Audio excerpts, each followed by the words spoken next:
The reports came from England. This was not just a UFO sighting, it was essentially a security incident. Also from the United States and Belgium. They were violating airspace rules. The Belgian Air Force had to do something about it. Massive triangular-shaped craft hovering in the sky. Many around the world claim to have seen them during the Cold War. But what were they? Government takes them very seriously, not because they necessarily believe they're extraterrestrial, but they are concerned about the Soviet Union and the threat it poses. At the height of international turbulence, something caused even more distress. A black triangle frenzy. We don't know what it is. It doesn't mean extraterrestrial. It doesn't mean government cover-up. It doesn't mean your pet theory is right. It just means I don't know.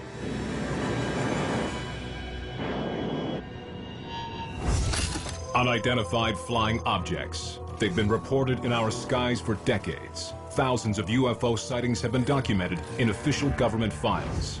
Most have logical, scientific explanations, yet some cases remain unexplained, classified, unidentified. Can newly released files reveal the truth behind these UFO encounters? March 1990. An Air Force base in Belgium scrambles 2 F-16s to investigate a possible violation of Belgian airspace. Yves Milbergs is one of the pilots ordered to address the threat. The operations center told us something was going on with the UFO over Belgium. Captain Milbergs has been briefed with the description of the object given by an eyewitness on the ground. It was a kind of object of triangular shape, okay, with lights on the edge, kind of dome on top, moving really slowly without noise, and sometimes accelerating very fast beyond supersonic speeds. The order was to intercept and eventually identify those objects. The Belgian Air Force report presents an exact timeline of the evening. 12:30 a.m. Milbergs makes radar contact 20 nautical miles from Beauvechine Air Force Base. It appears to be moving at 740 knots. So we picked up the target the first time at about 20 miles. We had a radar contact, so we could see on the radar a blip. This is the actual radar recording from Captain Milberg's F-16. The square at the top is the target. Which was, in fact, the confirmation that there was something in the air at that moment. And it was the same contact as the ground station observed as well. But just as the 2 F-16 pilots think they are closing in, the target vanishes. If it was an intrusion by a foreign military, it escaped before being seen. If it was a false radar reading, there was nothing there in the first place. But some believed in another possibility.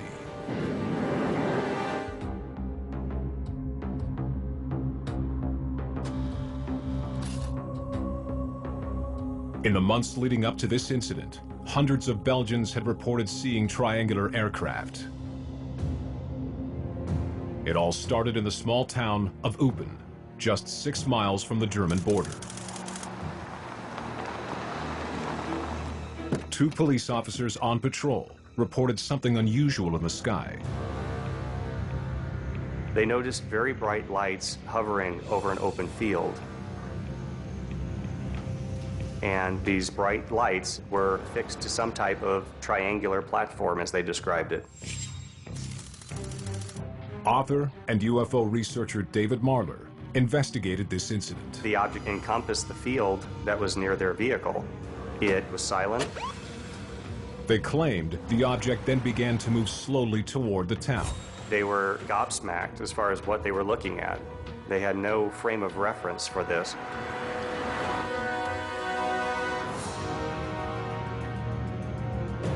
The initial 2 police officers who saw it light up the field, they followed it for a while. Author and investigative journalist Leslie Kane has interviewed many who claimed to have seen something that night. And it ended up over Lake Gillespie.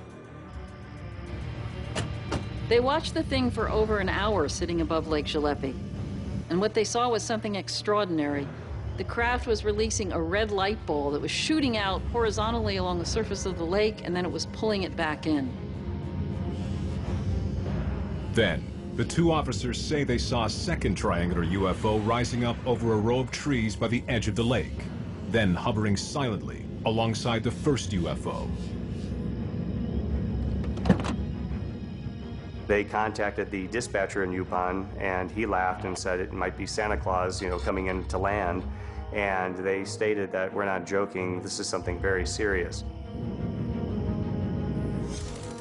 During this period, there were many reported sightings of unidentified triangular craft all over the Belgian countryside, but no photos, video, or other hard evidence to confirm their existence. Instead, many of the witnesses sketched what they claimed to have seen. The drawings are strikingly similar. Ever since the sightings in Belgium, there have been thousands of similar reports all over Europe and North America. Black, delta-shaped flying objects that became known as black triangles. Could these sightings be explained by some natural phenomena? Could they be a case of mass delusion? Or do they defy explanation? In the 90s, black triangles usurped saucers for a while. Michael Shermer is a science author and publisher of Skeptic magazine. People say, well, I saw these weird lights in the sky. It was 6 p.m. It was just getting dark and it was sort of triangular shaped and then zoomed off. So that makes a big story. After the first sightings over Eupen in November of 1989, Belgian UFOs became the media topic of the day. Reporters asked if alien spacecraft were hovering over the country.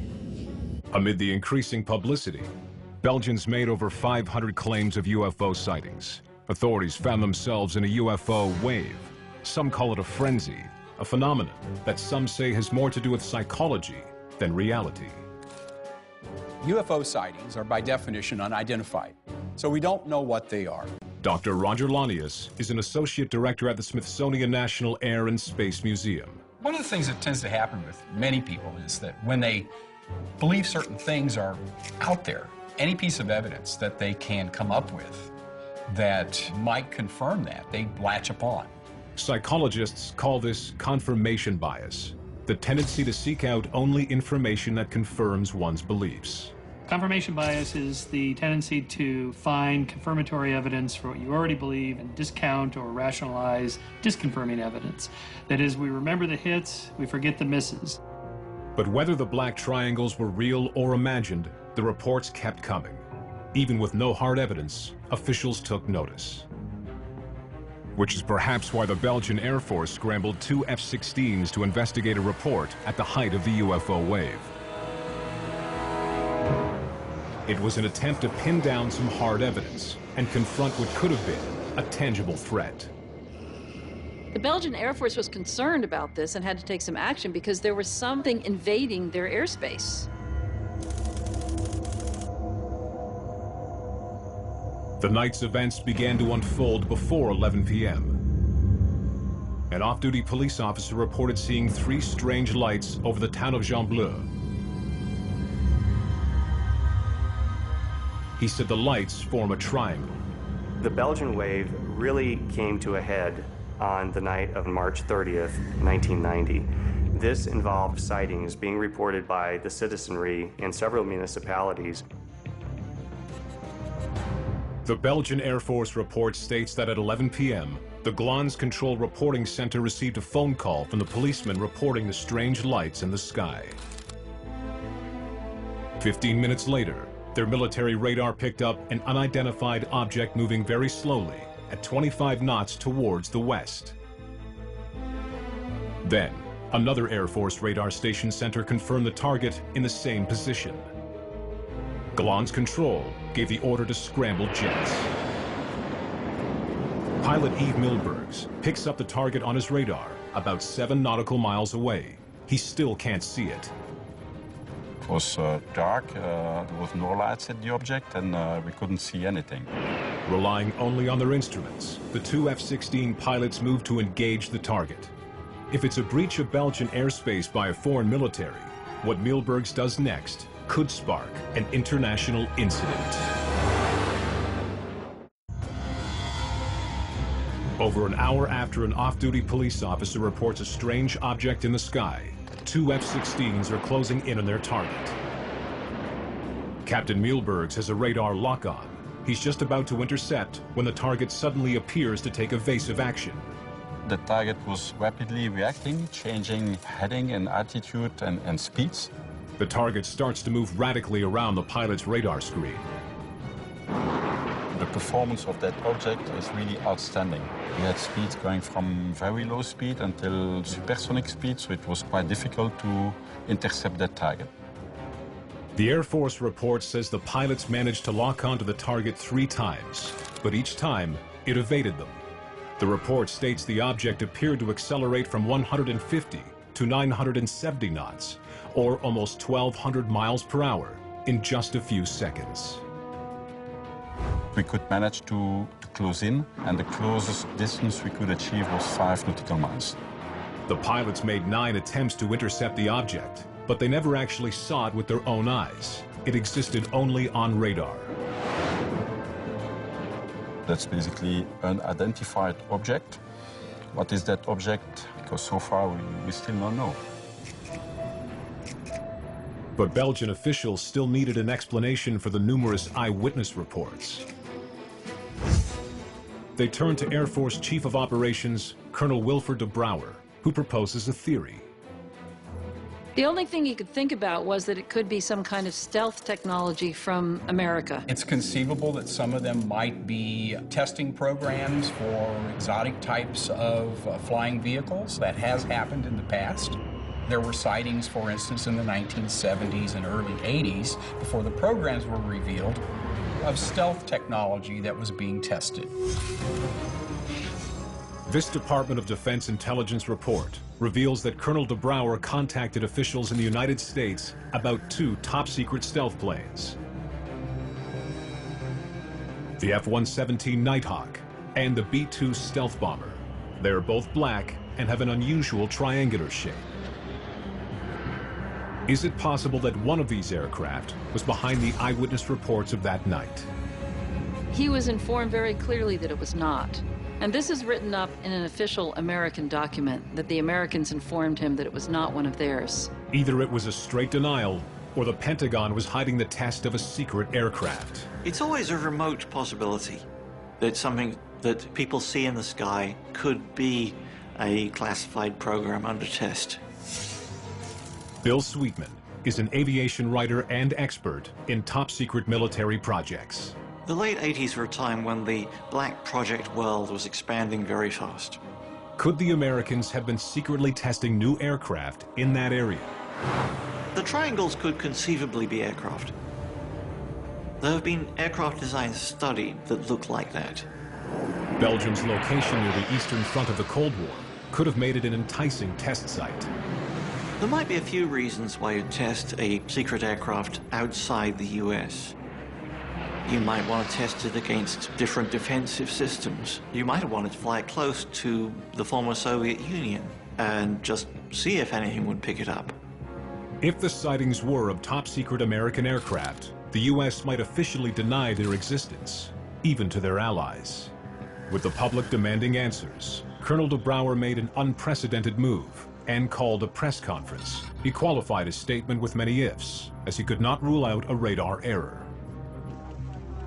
L'objet, s'il y en a eu un, a accéléré à une vitesse qui était tout à fait en dehors du domaine de vol d'un avion conventionnel.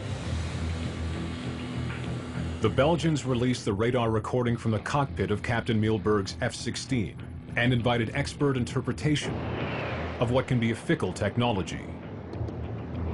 Radar is generally reliable, but like any other technology, there's going to be a residue of anomalies of stuff that happens we can't explain. And so like with everything else in science, what do you do with that residue of anomalies? Nothing. We just can't explain everything. So a radar operator sees a blip is there, the blip is gone, what was it? I don't know.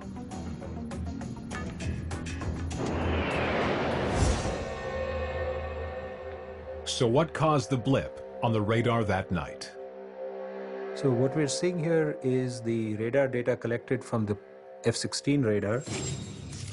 Dr. Raviraj Advi is an engineering professor who specializes in radar signal processing. His first question is if the target was an artifact of weather. I don't believe so, because this is not consistent with the profile of something that would be natural.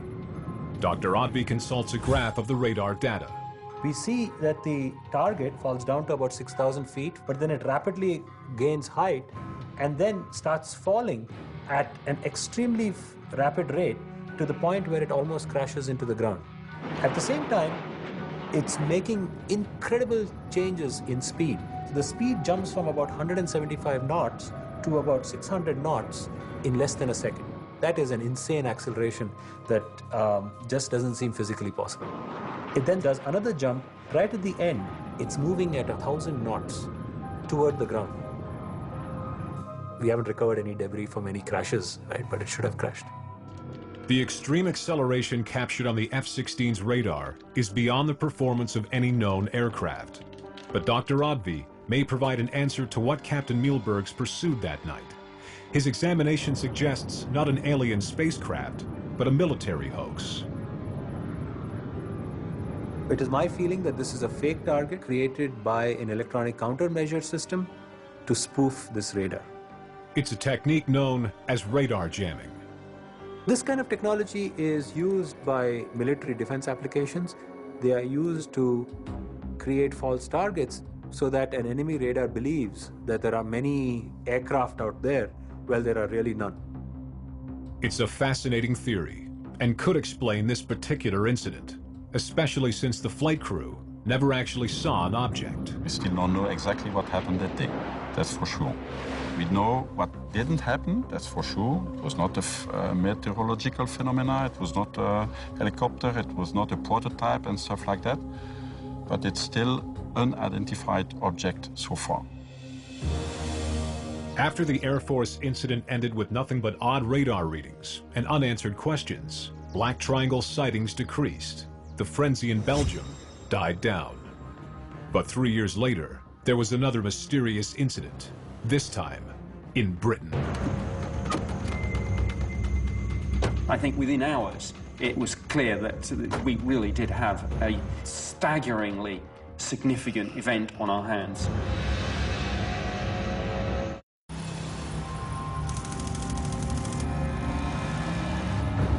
"140 miles northeast of London, exactly 3 years after the sightings in Belgium, 2 Royal Air Force policemen are on patrol outside the RAF airbase in Cosford.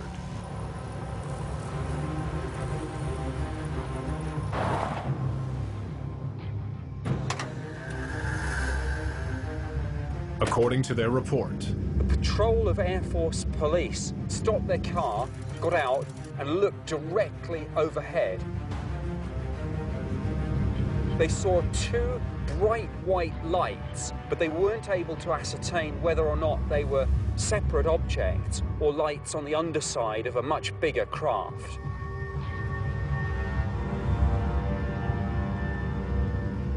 the 2 corporals return immediately to base and file this report.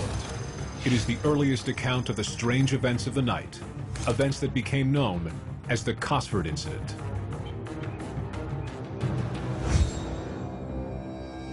This is RAF Cosford, where the UFO sighting actually took place. In 1993, Nick Pope worked for the British Ministry of Defence, investigating unidentified flying objects. My job was to research and investigate all sightings reported to the Ministry of Defence to see if there was evidence of any potential threat to the United Kingdom. This is Pope's official Ministry of Defence report. It documents the most prolific wave of UFO sightings in British history. This sighting at Cosford really kick-started an investigation which was to bring in dozens and dozens of other reports, including sightings of large triangular-shaped craft. It wasn't just military personnel who filed reports. 10 minutes after the sightings at RAF Cosford, there are more reported sightings 18 miles northeast of the base.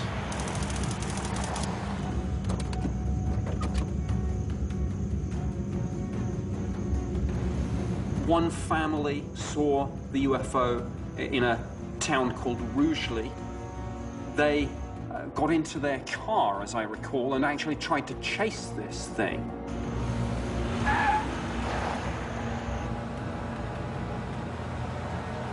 One of the witnesses described this vast craft passing directly overhead. They heard a humming sound coming from it, and they thought that this thing was so low that it had actually landed in a field in a place called Hazelside. And when they got to the area, there was nothing to be seen. There were also no impressions on the ground to indicate that anything had landed. The RAF police determined that no military or civil aircraft activity had taken place that night that might explain these sightings. This was not just a UFO sighting, it was essentially a security incident. As military police at RAF Cosford secured the base, just 20 miles away at a second military base, the meteorological officer on duty reported seeing a similar unidentified flying object. He described it to me as a vast triangular or delta-shaped craft. He saw a pencil-thin beam of light shoot down from this craft and track backwards and forwards. He said almost as if it was looking for something. Then he said after a few minutes, the UFO accelerated away to the horizon many times faster than a military jet. And he said, well, look, I see fast jets on an almost daily basis. This was orders of magnitude above and beyond that speed. While stories like this sound persuasive, eyewitness testimony is often unreliable. Eyewitnesses misperceive things, they distort things, they retell things, and not just people that see UFOs, people that see anything. We know from research that, eyewitness accounts are not reliable. Mine's not any better than yours, and, so we have to actually have physical evidence, or else we don't really have a case. But eyewitness accounts were all there was to go on. 200 of them, over 8 hours, from all over southern England.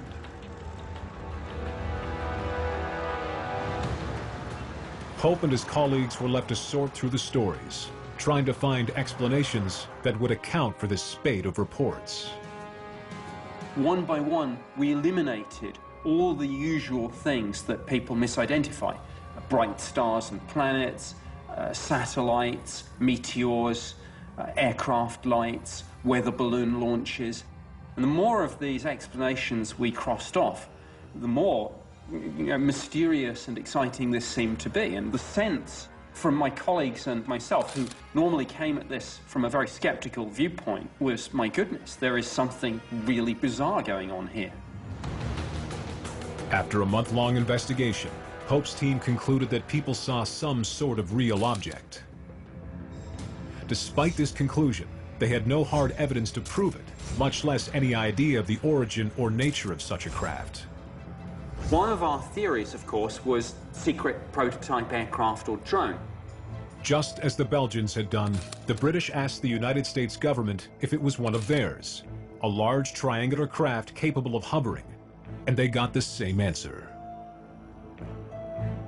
Now, the Americans told us, we have no such aircraft, and no such test flights have been conducted over the United Kingdom.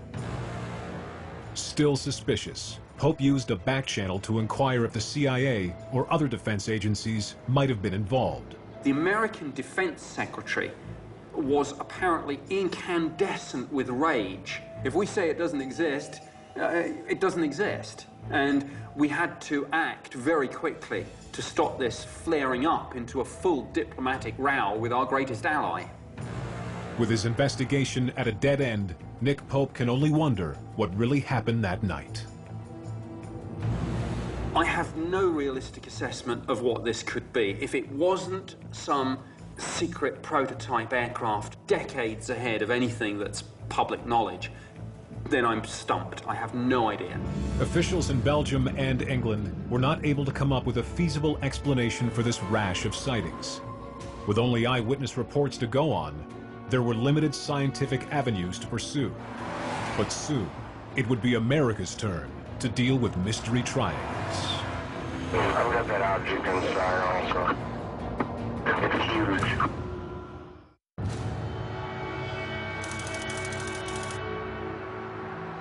In St. Clair County, Illinois, Officer Ed Barton is on overnight patrol when he receives a call from Central Police Dispatch. Well, this is a call from Highland PD. As he gets the call, Officer Barton is driving south on the main road into the small city of Lebanon. This is the actual police recording from that night. So a truck driver just stopped in and said there was a flying object in the area of Lebanon. This recording presents a minute-by-minute account of the strange events that unfolded in Illinois. It's very rare that we have official documentation that chronicles the wave of sightings as it was taking place. Journalist David Marler is a member of MUFON, the Mutual UFO Network, which investigates UFO sightings. In 2000, Marler looked into this case. The overall tone of the recordings at first were somewhat lighthearted and jovial.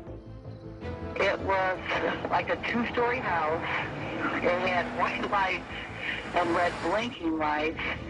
Leslie, could you check the area? If I see it, I'm not saying a word. Officer Ed Barton, he was ready to simply write it off. But then he noticed lights moving toward the east part of town. Upon closer approach, he realized that the lights were affixed to a large triangular object that was low altitude. If you advise, there's a very bright white light east of town. Also, there's maybe an aircraft. It doesn't look like an aircraft, though. In my personal investigation of the case, I spoke with Officer Ed Barton from Lebanon, Illinois. This is the statement Officer Barton gave to David Marler 10 days after the event. In it, he says that the object hovered at about 1,000 feet, almost directly overhead. Officer Barton stated, as this object was hovering above me, every aircraft that I've ever seen or know of makes some type of noise. This aircraft made no noise. After several minutes, he claims the object pivoted and sped toward the southwest at high speed. He wonders if it's some kind of experimental military craft. Would you contact Scott Air Force Base to see if there are anything flying in this area, please? Scott Air Force Base is only 3 miles away. Officer Barton thinks it could be one of theirs. It's heading westbound now. It should be really close to Scott now. Matter of fact, if the Shiloh officer looks up, they can probably see it by now. The village of Shiloh is right next to Scott Air Force Base. At 4:24 a.m., Shiloh police officer David Martin responds to Barton's call. 2550, I see something, but I don't know what that is. But just as he thinks he catches a glimpse of the object, it appears to suddenly shoot away at high speed into the distance. 15 minutes later, outside the town of Millstadt, Officer Craig Stevens says he spots it. CENTCOM 6004. Go ahead. I've got that object inside also. Are you serious? It's huge. 6004, does it look like what does it look like to you? It's kind of V-shaped. Officer Stevens tries to take a photo of what he's seeing. But due to the freezing conditions, the Polaroid doesn't turn out. There appears to be lights on the image, but there's no way to tell if it's a real physical object. Days later, Stevens makes these sketches for David Marler's report. He draws an object that is distinctly triangular. On the same night, in the town of Dupo, a fourth officer reports seeing something. Plotting the 4 sightings on a map, one can imagine a flight path traveling 38 miles over a 1-hour period. However, all they have is eyewitness testimony. There's no tangible evidence to examine. But the media doesn't need hard evidence to publish a story. The so-called Highland UFO made headlines. Newspaper accounts may have been fueled by the British and Belgian sightings a decade earlier. Triangle-shaped UFOs were now part of pop culture, and skeptics believe the accounts color popular perception. UFO frenzies usually begin with either a single sighting or a sighting that was witnessed by multiple people. And then it gets reported, and if it gets picked up in the media, then that can start to drive the number of column inches. Then what becomes the story is not the UFO sighting, it's the event surrounding it. And that's the beginning of a myth. That's how myths are created. The biggest problem with UFO investigators is that they almost all believe. They're not objective enough. They're too driven by what they would like to be true. They do have a preconceived belief that UFOs are out there, that they are extraterrestrial in origin, and they are searching for evidence of that. And they are spring-loaded to find that evidence. Since I personally do not believe we are being visited by extraterrestrials, I'm spring-loaded in the other direction, and I'm willing to admit that. David Marler investigates UFO sightings for MUFON, an organization that believes UFOs may have alien origins. Marler's research, like the Belgians and Nick Pope before him, began by trying to rule out the military. I was mainly interested in seeing if the military was testing any type of experimental aircraft that might have been in the area. The fact that it was seen near a major military installation warranted that question. The estimated flight path of the alleged UFO shows it would have flown within 2 miles of Scott Air Force Base. The police and military declined to comment. Then, David Marler took the investigation a step further. I filed a Freedom of Information Act request with Scott Air Force Base, and I have the official documentation as a result. In a letter dated 2 weeks after the event, the commander of Scott Air Force Base responded to Marler's questions. They came back and stated negative, that they had no military aircraft in the area. They weren't testing or supporting the test of any vehicle in the area at that time. Marler then requested the radar data, hoping to get at least some hard evidence from that night. They stated that at the time of the UFO sighting, their radar systems were down. They were not operating. Military answers are often elusive with regards to questions that could be prying into top-secret programs. So, with compelling eyewitness reports, but limited evidence to go on, Marler tries to connect the dots. Initially, I thought it was military in origin. It seemed to be the most practical explanation. But when we look at the eyewitness testimony, when we look at the description of this large triangular UFO, it bears striking similarities to Belgium, to Cosford.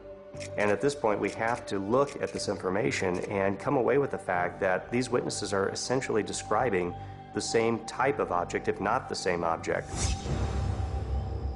Bill Sweetman also sees a link between the objects. There are conceivable aircraft that would account for some of the phenomena that people have described as black triangles, would account for some of the things seen at Cosford, some of the things seen in Belgium. But most of what has gone on in the black world, we really don't know anything about. Most top-secret projects tested in the 1980s and 90s have not been declassified. I would think that there have been tens of programs over the years that have at least reached the flight test stage. We know of perhaps 2 or 3 that have been declassified. So perhaps 10% of what has happened we know about. Could the reported black triangles turn out to be ultra-top-secret projects not yet disclosed to the public? Marler turns to the past to explain the present, digging into the historical record to shed light on the mystery.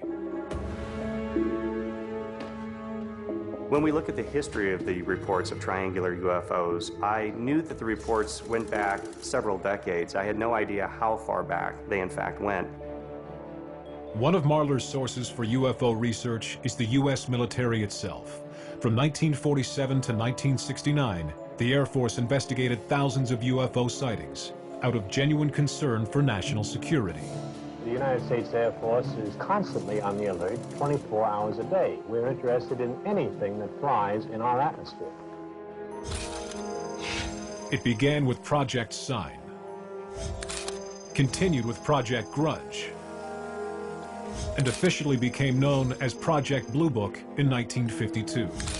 The 3 projects comprised the largest government investigation of UFOs ever undertaken. This was an extensive collection of over 12,000 reports that the United States Air Force investigated, collated, and analyzed. The effort was spurred by a glut of sightings during the Cold War, when a cloak of paranoia influenced everyday America. With international tension tripwire tight, the military took any reported anomaly as a possible threat.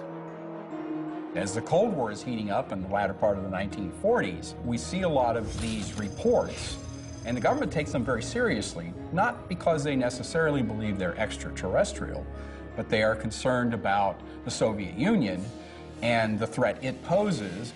Project Blue Book's objectives were to scientifically analyze UFO data and determine whether UFOs posed a threat to national security.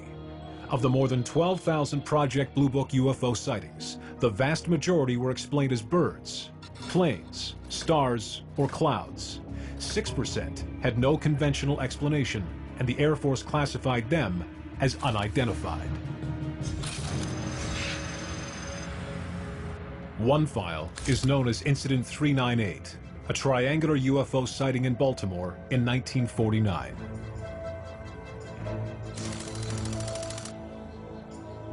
The primary witness was an art student.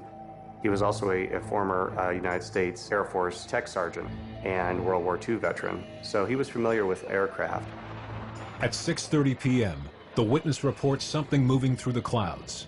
He thinks it may be an aircraft, but not like anything he saw in the war. He noticed not one, not two, not three, but numerous triangular UFOs during daylight hours. Project Blue Book states that the eyewitness reported seeing approximately 15 to 20 V-shaped objects flying in circular formation. He remarked that they did not look like any conventional aircraft he knew of. They were black, very maneuverable, and capable of great speed. These triangular UFOs exhibited unusual flight characteristics in the sense that they were darting about, moving in and out of the clouds, but when visible, they could clearly discern a triangular shape. Being an art student, the witness sketched what he saw. He drew the shape of the unidentified objects as triangular. The witness contacted the Air Force to report the unusual sighting.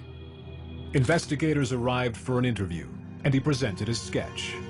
The distance of the objects makes it difficult to interpret, but at first glance, it appears to be birds. The eyewitness insisted they were not.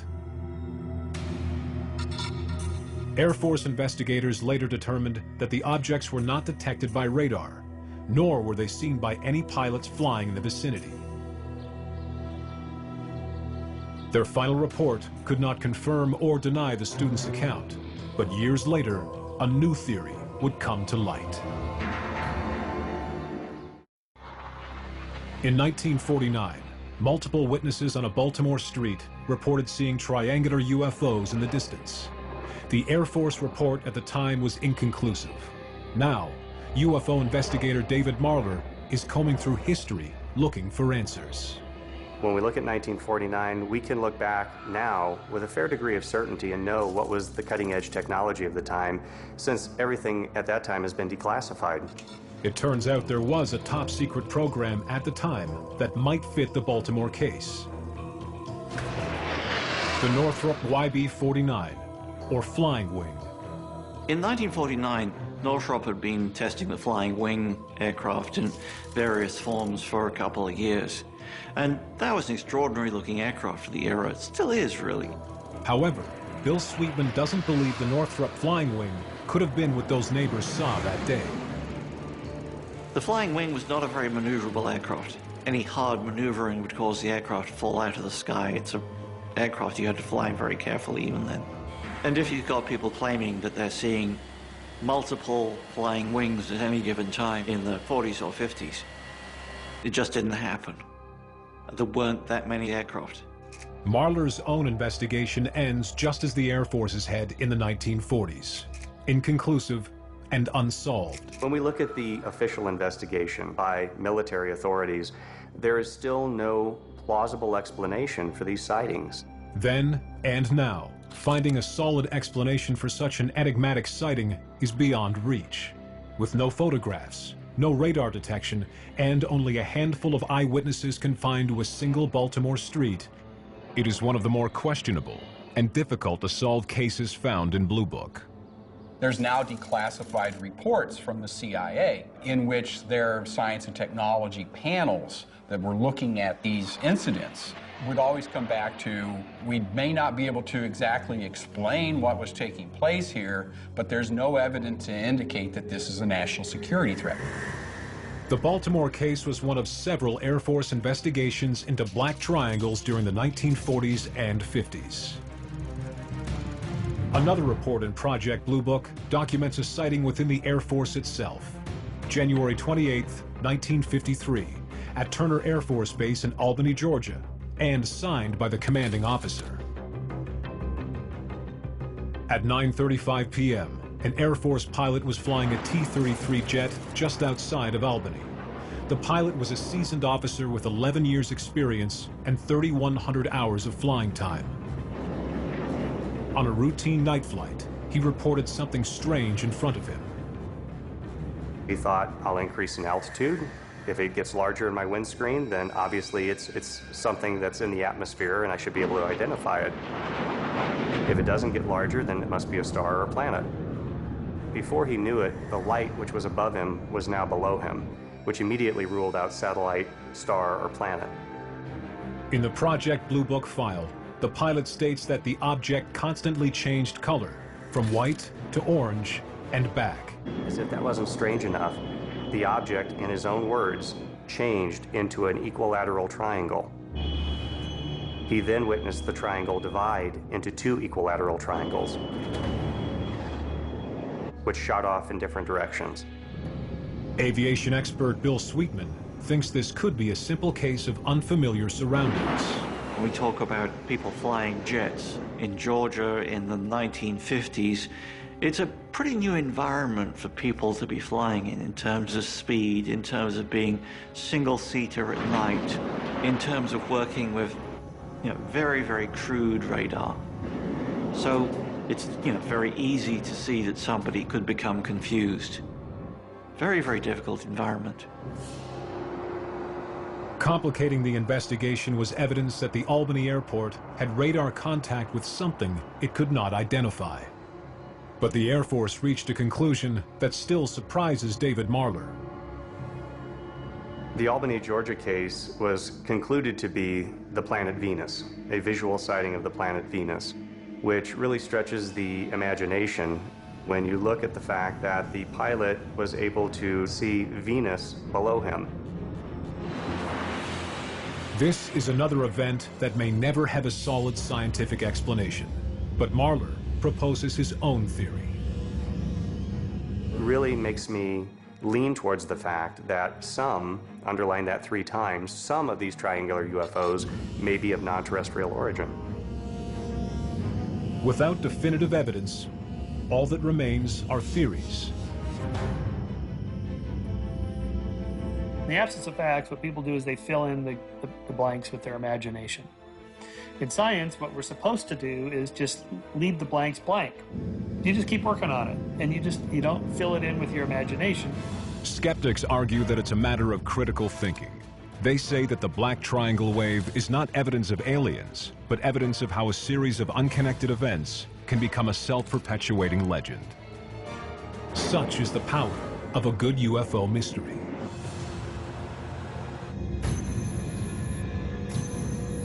The universe is massive. You can't even begin to understand how massive. And clearly, that would suggest that there are other planets that could support life, and probably do. But there's a world of difference between that belief, which I think most of us share, myself included, and believing that some entity or some several entities from out there are visiting us. There's just no good reason to reach that conclusion. Bill Sweetman believes that the mystery exists only in the realm of human perception. I think the most likely explanation for most unidentified flying object sightings is that people saw something that wasn't really there. People not being delusional, people not being crazy, people just being bad eyewitnesses.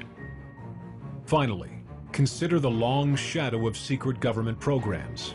Only recently, in 2014, did the CIA suggest that many UFO sightings in the 1950s were indeed their own experimental aircraft. As they recently tweeted, "It was us."